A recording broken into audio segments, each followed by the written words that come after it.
Welcome to the AfroCentric Woman, where our mission is to inspire Black women to heal core wounds and embrace a luxurious and abundant lifestyle. Thank you for joining me. Let's talk, sis. Hello. Welcome to the AfroCentric Woman. I'm going to be telling you today about a bad date.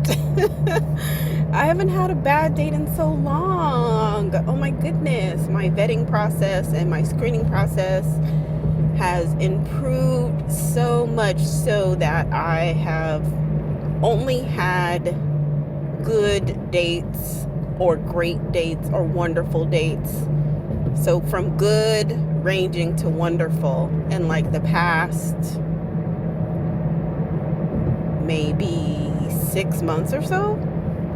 So my streak is now over because I just got through a very oh my god, it was a horrible date. It was a horrible date. It was a really bad date, but it wasn't like, if he had been more belligerent, I would have just left. But he was negative and annoying, but at least tolerable enough to just enjoy my drinks and my lunch. But oh my lord, when I tell y'all.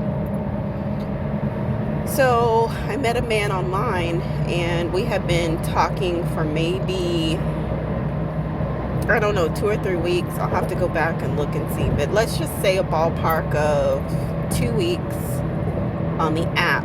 And we talked on, the app has like a voice calling feature, so we talked on that once.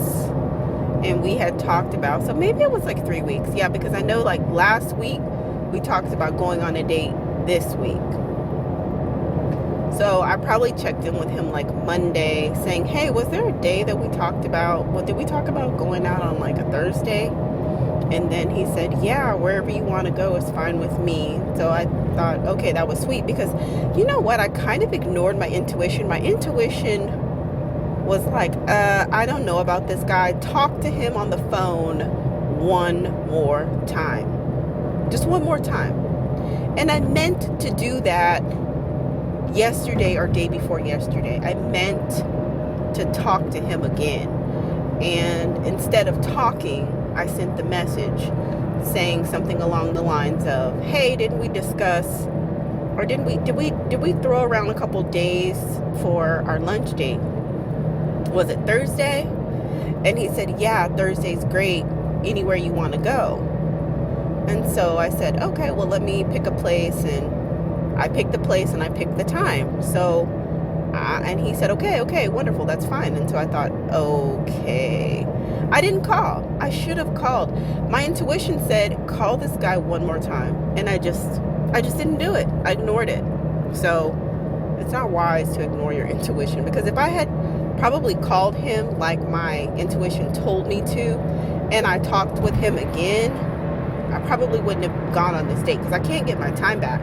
My makeup, my dress, I my gas, my parking, I can't get any of this back. And he was, all right, let me just try to break down, because some of the things that I may share with you may seem very minuscule. They may be things that you chronically and routinely ignore as not a big deal. But I will tell you, I'm something of a narcissist whisperer. I mean, like, I'm literally like, I'm not gonna say I'm a narc magnet,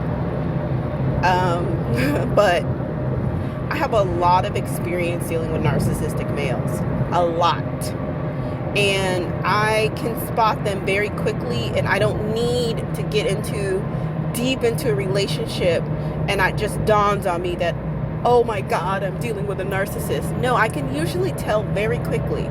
And this guy is so malignant that I can't. I remember telling one guy that I ended up having one conversation with sometime last year, maybe sometime in the fall. And his mask slipped so quickly. His mask slipped within the first conversation that we had. And I told him, I said, I can deal with a dash of narcissism, but not at your level. I can't do this. This is just too much for me. Because there's narcissistic traits are very prevalent among males. So to some degree, you need to have some sophistication and know how to deal with it. Keep your boundaries, get your needs met, and try to amass as many resources for yourself and for your family as you can, because you're going to have to interface with, you don't have to. You can live in your house and not deal with anybody. You know what I mean? Like, you don't have to deal with narcissistic males or narcissistic people. You really don't. But if you come out of your house, if you step foot out of your house, or if you go onto the internet and you want to interact in society, you're going to encounter narcissistic people. And if you're dating, you're going to encounter narcissistic males. So it would behoove you to learn how to manage it. I mean, I was talking to one sister, and she is in some type of fairy tale land where she really thinks that she's never going to have to deal. She thinks she's going to be living narcissistic free. How, Sway? Girl, that means that you're not going to talk to no man. Like, if you have a conversation with 10 males, you will have talked to 9 narcissistic people.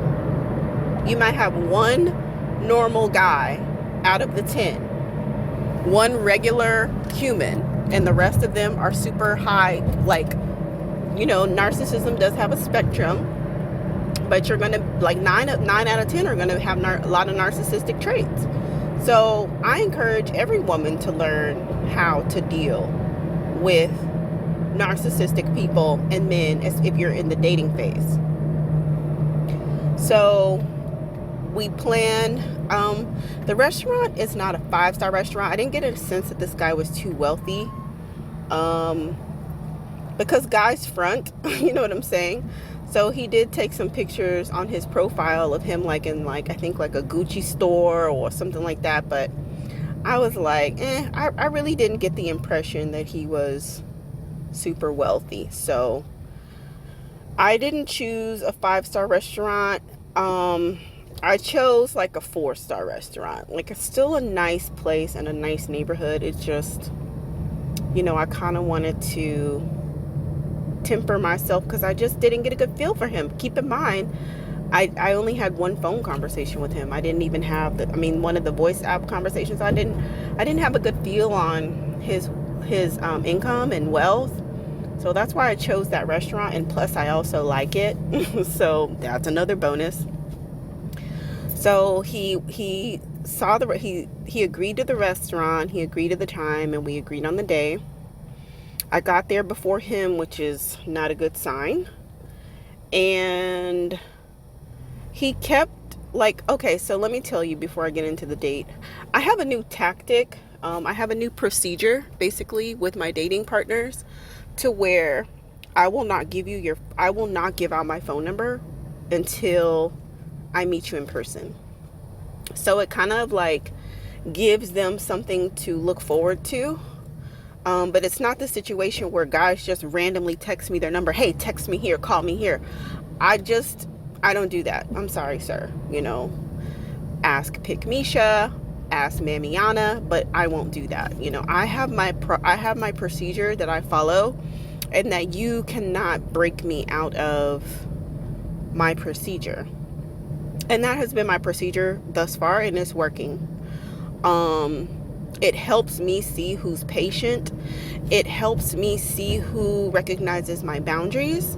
Because if a guy really wants your phone number and he's like insisting that you give him your phone number from the app, I've had guys say, well, I was planning on deleting this app at the end of the week, so go ahead and give me your phone number. They're bullshitting. They're lying. They're just going to unmatch you, but they're not going to get off the app. Like, guys say stupid shit like that, but it's not true. 9 times out of 10, it's not true.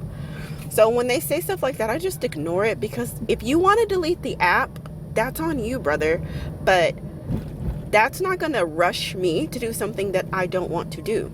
So if I'm telling you, if we go out on a date and it goes well, or if we go out on a date, we meet in person and we hit it off, I will give you my phone number. That doesn't mean that you're going to try to pressure me to give you my phone number before I feel comfortable, just because you're going to supposedly delete the app. If you delete the app, that's on you. if you delete the app and we haven't met, then that means that you really don't want to meet me. If the app is the only way that you can communicate with me, then if you want to communicate with me, I think I just turned on the volume booster, so I don't know what. Hold on. Volume booster off. Okay, hopefully this recording is okay. But yeah, if you really want to meet me and the only way to communicate with me is through the app, then you will communicate with me through the app. So this particular guy, he had been kind of hounding me about my number, and he's like, well, I have 2 phones, and this particular phone where the app is always in my bedroom, and I don't have it with me all the time, and you won't give me a phone. And I just, ignored, whatever, because I'm not gonna do that. And I, still, contacted him about the date. So we meet up, and he's late, and he didn't apologize for being late. He just carried on like nothing happened. And I'm just like, so what's going on? Like, what happened? He was like, oh, I had friends over and we were hanging out, and that's why I texted you and told you I was going to be 10 minutes late, even though he was like 25 minutes late. That's why I texted you and told you I was going to be late, because my friends were there. I was like, okay. He was like, how far do you live? And I said, I'm about 25 minutes from the restaurant. And he's like, I'm only 16 minutes. And I'm like, oh, interesting. You're only 16 minutes, but you're 25 minutes late. Why? Oh, I was hanging out with my friends and, and blah, blah, blah. He never apologized for being late. He never apologized. So we move on. And one thing that stood out to me, okay, so the hostess was like, you look gorgeous. I love your dress. And I was like, thank you so much. We had a server and a server in training, because so the lady who was our server, she was training someone, and both of them was like, oh my gosh, I love your dress. You look really pretty today. So what stood out to me, which I look beautiful today, ladies. Like, I look so gorgeous. My makeup, everything looks so elegant and beautiful. He never complimented me. He never said you look beautiful. He never said, I like your dress. He just sat there and just acted very awkward. He never complimented me at all, that's not a good sign. And I'm not used to it either. I'm used to guys going on and on and on about how gorgeous I am. I'm used to that. I'm used to that. So there was that. And then we're talking. Let me think about it was hard. To keep a conversation going with him was difficult. So let me tell you one thing. This isn't going to be in order because I can't remember from the beginning to the end. Let me just tell you one example of him being extremely negative. So I had asked him, first of all, I said, after he had been just so negative, just a Debbie Downer, negative, combative, I said, would you consider yourself a positive person? And he said, yeah, I'm never negative. I'm never negative. And I said, oh, okay. So are you basically saying that you consider yourself a positive person? I'm never negative. Is that a yes? I don't know why narcissistic males don't just answer the question. They answer around the question, but they never answer your question. I'll see if I can post the pink pill put me on to some show called Blue Therapy, and there's this woman named Chioma, and she's in a relationship with this narcissistic guy named Paul. And the therapist asked Paul, well, do you show her love every day? Or do you love her, daily? Do you make her feel loved? And Paul says, well, we live together. That wasn't the question.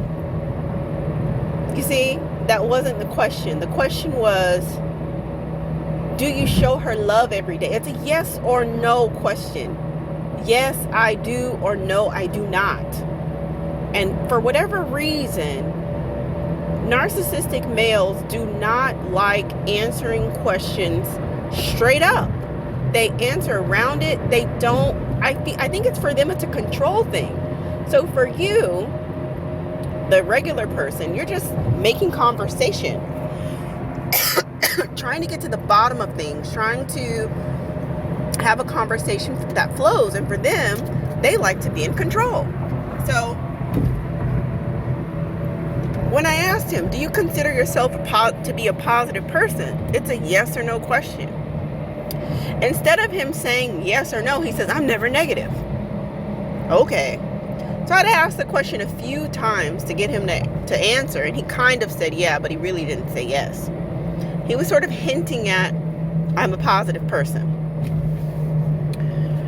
And so shortly after that, I'm just smiling at him, because when you don't have anything nice to say, sometimes you just don't say anything at all. I'm just smiling and just trying to get through the rest of the date. And I say, today is such a beautiful day outside. I'm really enjoying the weather. You know what this narcissistic guy says? Yesterday was horrible. Yesterday it rained, and the day before that too. The weather was terrible. And I just thought to myself, I didn't argue with him because I don't want to. And he kept trying to prod me into these confrontational situations. I have no interest in arguing with you. I don't know you. I don't want to. And I just, no. So right after he finishes saying that he's never negative, when I'm trying to just think of anything, because it's very hard to have a conversation with this guy. I was just like, the weather is so beautiful outside. Normal people would have just said, yeah, it's gorgeous. The sun's out. It's not too hot. It's a beautiful day today. The weather is great. No, not this narcissistic guy. He's very negative. He goes into 2 days ago. Well, 2 days ago was horrible. The weather was terrible. It was raining. And I just smile, and I'm just looking at him because I just don't want to. So then he's complaining. Okay, let's back up to the beginning. He's complaining about the fact that he doesn't have my number. He's complaining about the fact that he's having to use the app to connect with me for the date.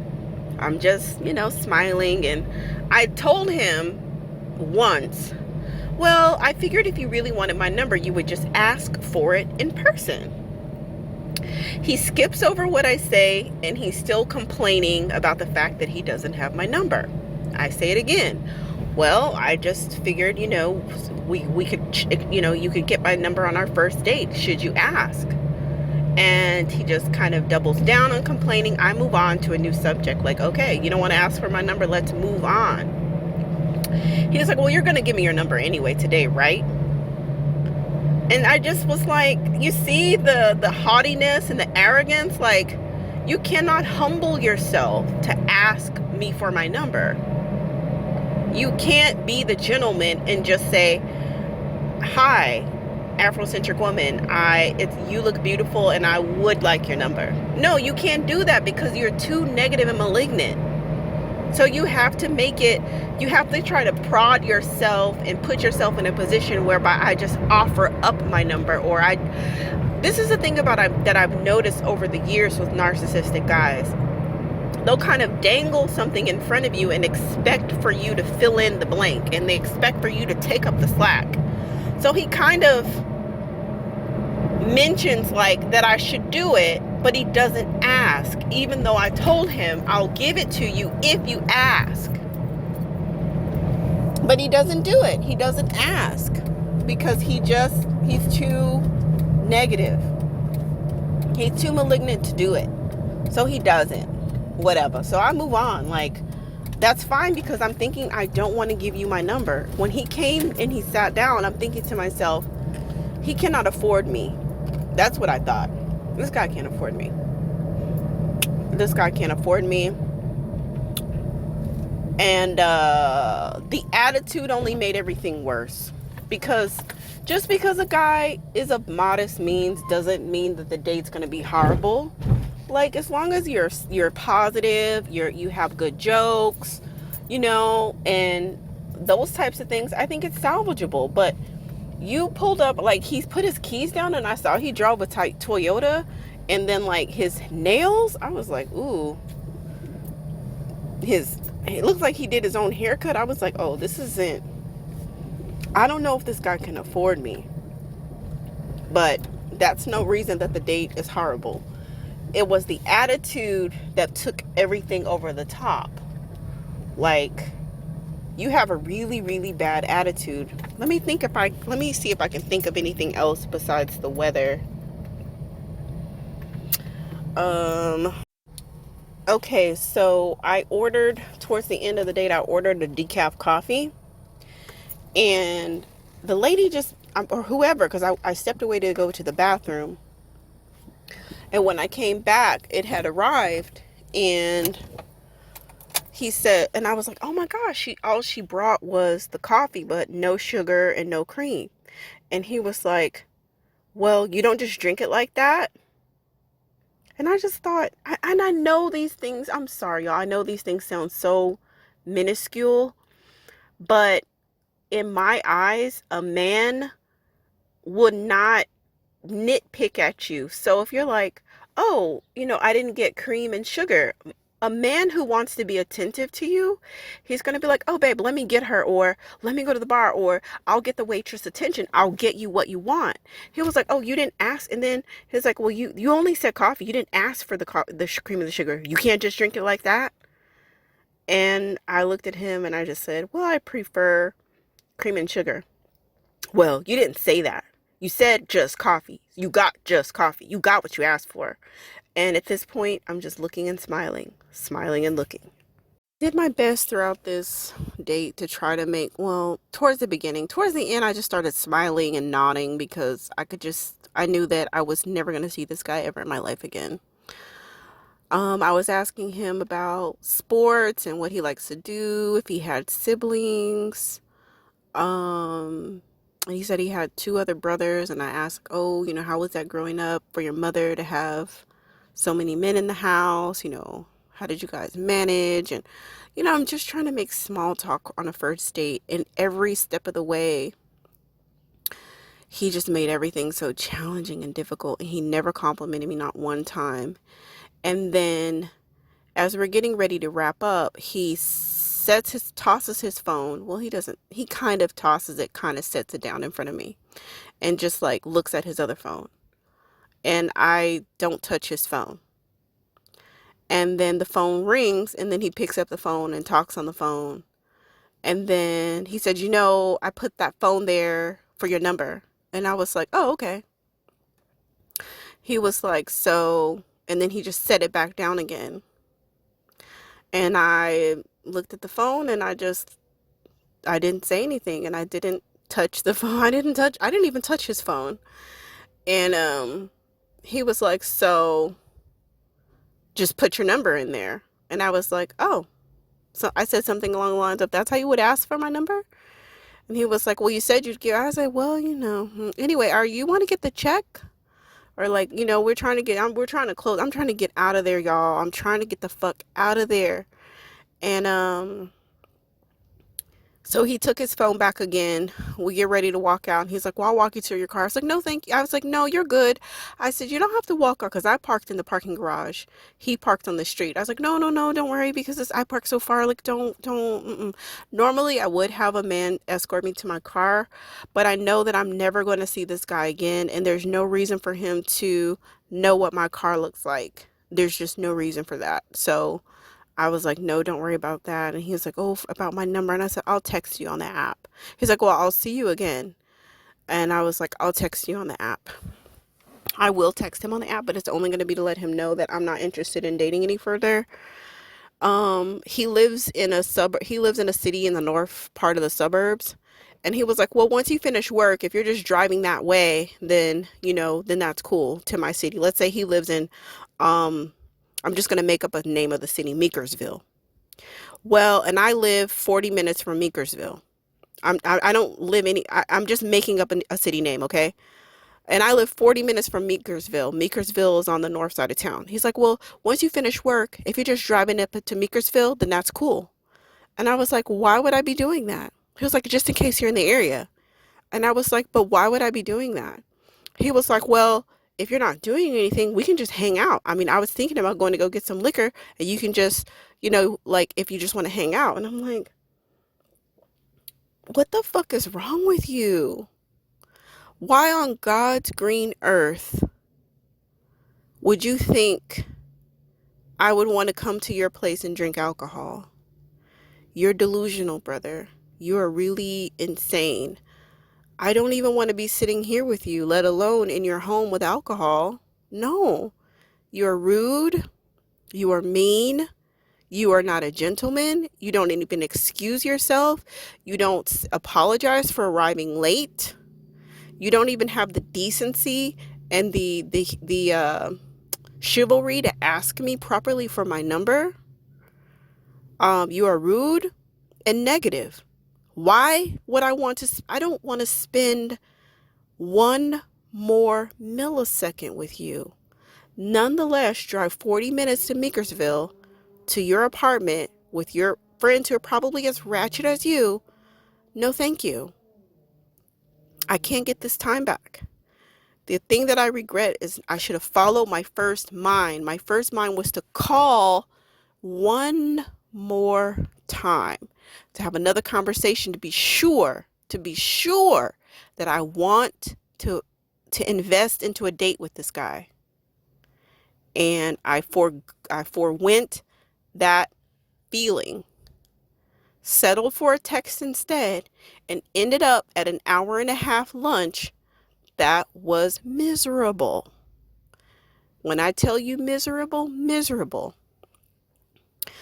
I would love to give you an example of him trying to bait me into an argument. Something along the lines of, well, since I can't think of the various times that he did it, I'll just tell you about the coffee situation. So when I said something along the lines of, oh, they brought me the coffee, but they didn't bring the sugar or the cream. He was like, what, you can't just drink it like that? And what he wanted me to say was, no, I need this. Oh, well, why? Well, that's all you said. Yeah, I know that's all I said, but that's really what I want. But why would you just say, I didn't do that? See, that's what he wanted. He wanted me to enter into an argument about the coffee, but I don't want to do that. So instead, I just smiled and was quiet until I could get the server's attention, and then I got her to bring me sugar and cream.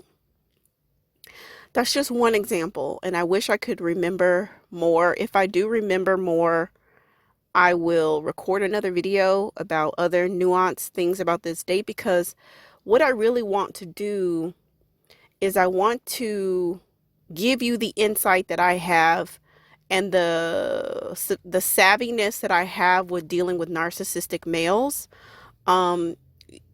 You don't want to ever put yourself in a situation when you're dealing with a narcissistic male to where you are battling with them. They'll always win. You don't want to put yourself in a situation where you are proving your worth. You don't want to put yourself in a situation where you're explaining your boundaries. For example, when I wouldn't give him my phone number, he was like, why?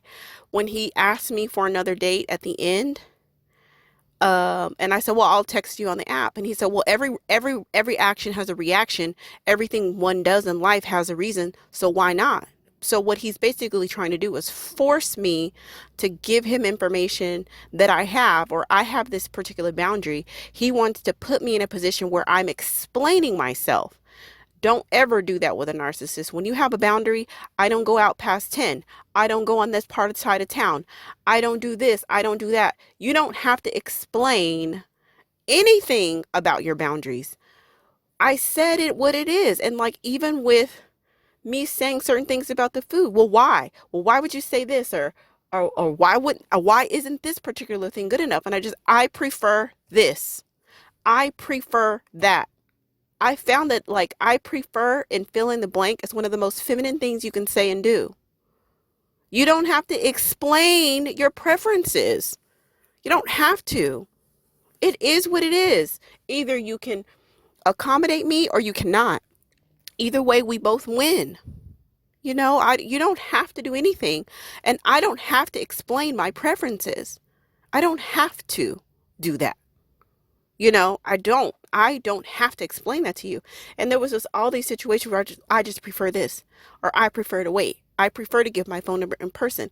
And he just couldn't accept the boundary for what it is. Can't accept my preference for what it is. You have to want to try to you want to try to strong arm me into debating and fighting with you when I don't want to do that. There were little mini things he said. They weren't overt devaluations like how I've mentioned in other videos about guys devaluing you from the beginning. But he definitely, like a man like him, you will enter into toxicity fast. There won't be a lot of love bombing. It will be immediate subjugation. It will be immediate devaluation. It will be immediate arguing, fighting. Um, Let me think of what a way to explain it. Emotional drama, kind of like let's say something like, okay, so he was late to our first date. Let's say that I wasn't as savvy as I was, and he pressured me into giving my phone number to him, and he invited me on another date. I was so desperate and I was so thirsty for attention that I just took the date with him for whatever reason because I'm thirsty and I'm desperate. And we enter into this entanglement. We start, quote, dating. And like, let's say the dates stop, or I'm going to his house and now we can never go out. And then I'm like, babe, I really want to go out, or I really want to do this. And, well, why would you ask me for that? I don't have this. I don't have a job. Oh, that's another thing I can tell y'all. I don't have money, or what are you trying to do? Hurt me? Or what are you trying to do? You don't have any consideration for what I want to do? And then before you know it, you're in an argument. When the initial thing at hand was you want to go out or you want to do something special. And now it's turned into this referendum on how you feel about his feelings, and you taking him for granted or some shit like that. That's the type of guy, that's the type of vibes I got from this guy. I got the drama, negativity. He just dwelled in negativity. Like, why can't you stand in agreement with me that today is beautiful? Why? What's wrong with just agreeing with me that today is a nice day? Why do you have to bring up the fact that 2 days ago was horrible? And he was like, oh, it was horrible. I hate driving in the rain. Oh, something about traffic too. I said something like, okay, so this particular restaurant we were at, they have a rooftop bar, but the rooftop is only open for happy hour on up. So the rooftop bar is not open during the day. And so he was like, well, why would you come all the way over here? He said, how far is it? It's like 25 minutes from my house. Well, why would you come all the way over here for lunch? Why would you travel that far? Which, like, what does it fucking matter? You know what I mean? It's just like, I know that's not an overt devaluation, but it's just something negative to dwell on that's unnecessary. You like the restaurant. We both like the restaurant.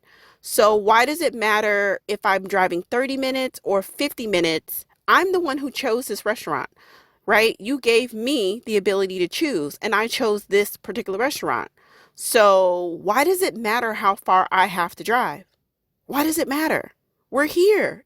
Why can't you just enjoy it? You have to find something to nitpick about. So you want to nitpick about why I chose this restaurant. Why didn't I pick something closer to my house? It doesn't fucking matter. So I said, well, yeah, I don't really come to the happy hour because I don't want to be in traffic. And he says, yeah, you don't like traffic. And I'm like, well, I do. Yeah, I don't like traffic. I try to avoid it. I try to time it. And I said, do you try to avoid traffic? And he said, he wouldn't just say yes or no. He was like, I don't remember what he said, but it was like blah, blah, blah, blah, blah, blah, blah. And then finally, after asking the same question over and over, he was like, yeah, I hate traffic. And I was like, oh, okay, yeah, maybe you're like me. You try to time your day to where you're not in the thick of it. And I don't remember what he said after that, but you know, by this time we're probably like 3/4 of the way done with the lunch. And by this time I'm thinking, oh God. And the lady came, she was like, you want to order anything else? I'm like, no, ma'am, no. I was like, towards the end, I was like, you can bring the check. Oh God. I was like running out of that restaurant. Like, oh my gosh, y'all, can I get that time back? But yeah, that's the type of guy you definitely want to avoid, because if a guy is really, really negative and combative, it's only going to um it's only going to put you in a position of trying to defend yourself, arguing, unnecessary drama. And any relationship, once the love bombing stops, if you're in a relationship with a guy who's a little bit narcissistic or a lot of bit narcissistic, the love bombing is going to stop, and you will enter into a phase of, well, it's not inevitable, it just depends on how you manage the guy. But he reminded me of another guy that is around. He reminded me of another guy that I have around, with the mind games and the like not answering things straight up, and the just game. I don't know. It's really hard to explain, because most people cannot explain narcissistic abuse until it is very advanced. You know what I mean? Then it's very clear and it's very obvious what the abuser is doing. What I've grown to learn is the beginning signs of that type of toxic interaction, that kind of narcissistic banter and behavior that has the potential to grow into full-on narcissistic abuse. And what I do is I disengage from it as quickly as possible. I may be able to read someone's profile and say, oh no, this is a bad choice. I may have a phone conversation with someone, or I talk through the app now. I'll do another video on my barriers as far as the dating situation goes. I'll do another video about that, but like talking on the voice app, um, you know, I can tell then, or just going back and forth through the messaging. I can tell. And up until today, I have been able to avoid really, really narcissistic guys from even start having one date. But today I was caught slipping, and I ended up going on a date with a very narcissistic male. And I can't get my time back, but what I am hoping is that anything that I've shared from this video will help you avoid going down the path of being entangled with a narcissistic male, because there are little things that you need to look out for, one of which is his agreeableness. How agreeable is he? And also, when you have boundaries, does he respect your boundaries, or does he force you to explain to him why, or does he challenge your boundaries constantly? Oh, I want to wait until the 5th date before I don't know, whatever, insert thing that you want to do. Or, I want to, whatever. I don't, let's say you're talking on the app. Well, I really don't want to give out my phone number through the app. I prefer to give out my phone number to a gentleman in person. So if he ask about it maybe once, that's probably acceptable. And then you just say, oh, I just prefer it. Then he should respect it from there. But if they question you, and then they bring it up again, and then they ask again, even though you've already said no, and they bring it up again, and they bring it up again, you've got a situation on your hands. You've got a situation on your hands whereby this guy doesn't respect boundaries. And if a guy doesn't respect your boundaries, he's not going to respect you. Part of respecting you is respecting your boundaries. So if he's questioning you and pushing you from the very beginning, trust and believe that is the trajectory of your relationship. Men don't get better over time. Typically, they give you the best that they have to offer from the beginning. So if you don't position yourself to be receiving the very best from the beginning, the likelihood and the likelihood of the relationship flourishing into something lucrative, something abundant, something beneficial, something healthy, something fulfilling and dynamic and growing in the right direction for you, for the both of you, is slim to nil. One thing that a man may not know everything to do, he might, because he doesn't know you. But as long as you have good communication, you can communicate very clearly what you will and you won't do, what you expect, what you are asking for, and then you give him an opportunity to accommodate you, then that's on him from that point in time. If he has a problem with every single little boundary that you have or all of your preferences, he needs to question or ridicule, or sometimes it's even the tone of voice. For example, if, let's say there's a guy and let's say he drives a Toyota, which this guy did, and he just mentions, oh yeah, I have to go to take my car to the Toyota dealership to get the oil changed. And I'm like, oh, you drive a Toyota? Ugh. Okay, so what's in the tone of my voice? It's a tone of disdain. It's a snarky tone. I'm not saying anything overtly negative, like I'm not attacking you, but in my tone, I'm devaluing your car. You see what I'm saying? And men do the same thing. So narcissistic male may not say anything overtly aggressive or an overt devaluation, but when you're expressing your preferences or you're saying different things about yourself and they have a tone about it, and it's always this diminutive, I hope I'm using that word correctly, they have this minimizing tone about what you say, or they're trying to bait you into proving something or validating something because what you're saying is not good enough, right? Like, no, provide more evidence on that. Not just like, okay, I don't know you and you don't have a motive to lie, so why don't you let's just learn about each other. I think I asked him when his birthday was, and I might have asked something else. I don't remember. Trying to make small talk, and he was like, why? And I'm like, I'm learning about you. Oh, okay.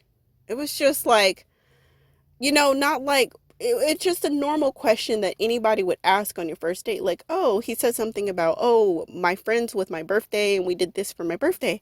And I said, oh, when's your birthday? Why? I'm just like, what? Oh my gosh. Check, please. Oh, please bring the check. So, ladies, what I'm trying to say is watch the tone, watch guys respecting your boundaries, respecting your preferences, trying to make you comfortable. Those are the types of things that you should be looking out very early into a dating relationship, because they're very small things, but they do add up to show his level of attentiveness. Is he pull out your chair? Is he attentive to you? Is he on his phone? Is he asking insightful questions? Is he positive? If a man is so negative and malignant that he can't even compose himself to be positive for one date for an hour and 30 minutes, your life with that male would be very contentious. You will always be on the defensive. You will always be in a negative state. Why can't you keep yourself together for an hour and a half date? You can't even keep yourself together for an hour and a half. You have to be malignant and negative. You have to be minimizing. You have to be combative. That's not a good sign, ladies. So, yeah, I will be sending this guy a message letting him know that was the first and last day. We will not go out again. I'm not interested in him. So I'm disappointed that I didn't listen to my intuition. But one thing that I'm proud of myself about is the fact that when he set his phone in front of me twice, it was awkward for the both of us, but it was disrespectful to me. I am a woman in my 30s who carries myself with elegance and grace. You will not set your phone in front of me and expect for me to, quote, pick up the slack. When I'm telling you that narcissistic males do things like that, they'll say half of a thing or do half of a thing and expect for you to pick up the slack. So when he set his phone down in front of me, he expected for me to assume that means, oh, I should put my phone number in your phone. Oh, that means I need to, oh, are you asking me for my number? So that means I need to take the initiative to clarify with you what it is that you want. No, no, no, no, no. I'm not a girl in my 20s and I'm not in my late teens. So you might want to make me feel awkward and you may have created this awkward situation. I don't have to participate with this because this is not of my standards. A gentleman who wants my phone number doesn't just come up and set his phone in front of me. It's awkward and it's rude. So I just carried on looking beautiful and smiling. I didn't even look at the phone. I looked down at the phone, but I didn't do anything with it. But I didn't even acknowledge it. Because I'm not going to acknowledge that type of treatment. You will not treat me this way. Because if you treat me like this and I accept it like this, it's going downhill fast. And that's somewhere I'm not trying to go. You're not going to pull me down. You're not going to take me down. I'm not interested in any level of what you're offering, what you're bringing to the table. I will say to you very clearly and frankly, no, thank you. He did it twice. So then he took the phone back when it rang and then he set it down again. Again, no response from me. And I'm proud of myself for enduring the awkwardness and holding to my standard of my level of treatment. When we went outside and he was like, no, I'm going to take you to your car. And I said, oh no, I will go to my car on my own. I'm fine. I'm happy that I enforced that boundary. And when he asked for my number again, and I said, I'll just text you on the app. And I'm proud that I didn't give in to giving him my number when he did rudely ask me. I'm glad that I didn't. And when he was like, oh, I'm going to see you again, right? And I said, I'll text you on the app. I'm proud that I didn't commit to going on another date with him. That shows me that I've come a long way from where I used to be. Even though I ended up on this bad date, I knew how to get out of it gracefully and without being pulled out of my femininity, without being lured into an argument with a narcissistic male. And for that, I am proud of myself. So please drop down in the comments and tell me if anything that I have shared with you will help you avoid starting an entanglement with a very narcissistic negative male. If you learned anything or if you have any commentary, I would love to read it down below. Thanks for listening. Peace. Thank you so much for sharing your time and attention with the AfroCentric woman. Special gratitude to our subscribers. If you'd like to stay connected with this channel and you haven't subscribed yet, please do so by hitting the subscribe button and the notification bell. If you like this content, please hit the like button. If you have any comments or thoughts about the content shared, please drop down into the comment section and let us know. Remember, you are worthy, you are enough, you are unique, and you are lovable. And I appreciate you.